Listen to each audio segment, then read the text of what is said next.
The Guardians of the State, a satirical political thriller novella. From the author, Dan Mason. Hello everyone, think about it. What if they won? How would our lives change? Let us take a look through the looking glass to find out. Come with me on this journey through the progressive paradise. Introduction. America had changed, not through bullets at first, but through ballots, screens, and slogans.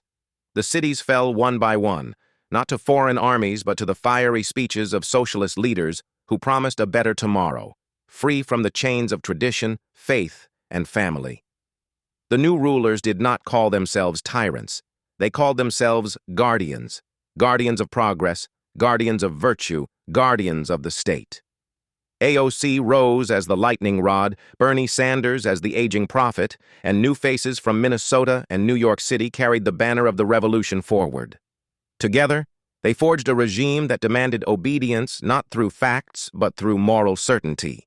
To them, the Bible was backward, the Constitution was obsolete, and the flag was nothing more than cloth from a dead empire. Truth no longer mattered. Only virtue, as they defined it, held power. And virtue demanded action, to silence dissent, to disarm the faithful, and to erase the America that once was.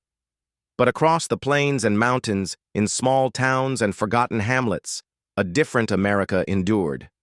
Men and women who still prayed to God, who still stood for the anthem, who still believed freedom was worth dying for. They were mocked as relics, branded extremists, targeted as enemies of the new order. And yet, they would not bow. This is the story of that collision, the collision between a state that claims to guard virtue and a people determined to guard truth.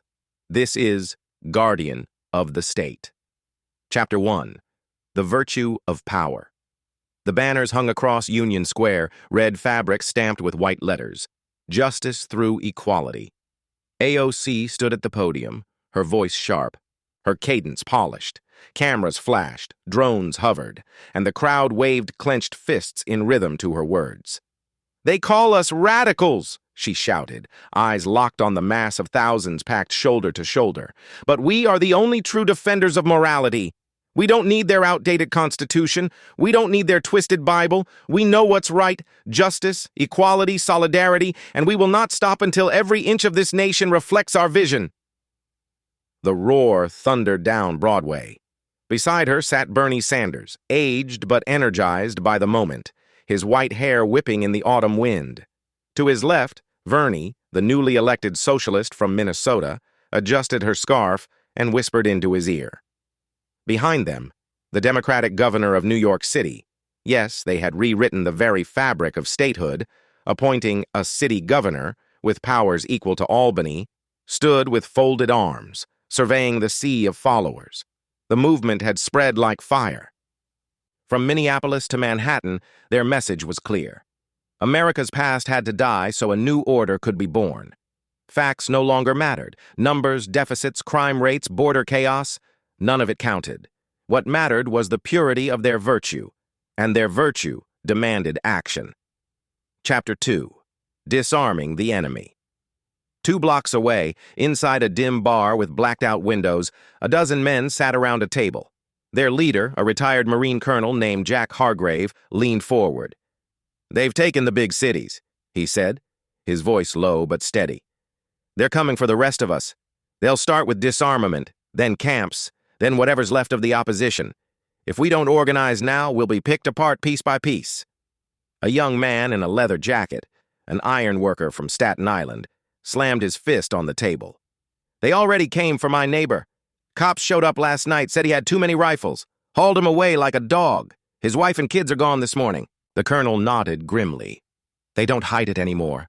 They believe. They're more moral than us. That's why they don't need law, or God, or truth. In their eyes, we're relics to be erased." The men sat in silence, each weighing what was coming. On the screen above the bar, the state-run news rolled a chyron. President Sanders to announce national firearms buyback, mandatory compliance. The colonel's eyes narrowed. "Gentlemen, this is the last stand. Trump's forces are scattered but not broken. We either rally with them now or watch the republic fall for good." Chapter 3. Virtue against Faith. At a closed-door meeting in City Hall, AOC leaned across the polished oak table. "We don't negotiate with Bible-thumping extremists," she snapped. "Every flag they wave, every prayer they shout, is an act of violence against equality. We disarm them. We silence them. We end them if necessary." The New York City governor raised a hesitant hand. "Won't the optics—" "Optics?" Bernie barked, slamming his palm down. "The optics are victory. We are writing history. Our morality is superior to theirs because we care for the collective. They care only for their individual rights, and individual rights are poison to the state." Bernie smiled softly. "Then it's settled. We move forward without compromise. Let the Christians cry out. Let them pray to their God. Soon, they'll have no voice left." Chapter 4. The Spark. The colonel lit a cigar, the smoke curling in the dim light of the safe house. He spread a map of the eastern seaboard across the table. "Boston, New York, Philadelphia, gone," he said. "But the heartland still breathes. We'll link with the Midwest militias, coordinate with Trump's loyalists down south. This isn't just resistance anymore. This is war." One of the younger men looked up. "You think we can win?" Hargrave leaned back, eyes hard. "I don't know, but I know this. If we don't fight, the America we knew is finished. God put us here for this hour. We're the guardians of the state now, not the tyrants, not the socialists, us." The room went quiet. Each man understood what it meant. Families in danger, lives at risk. But there was no turning back. The battle lines had been drawn, and the war for the soul of America was about to begin. Please like, comment, and subscribe if you would like to help me finish the story.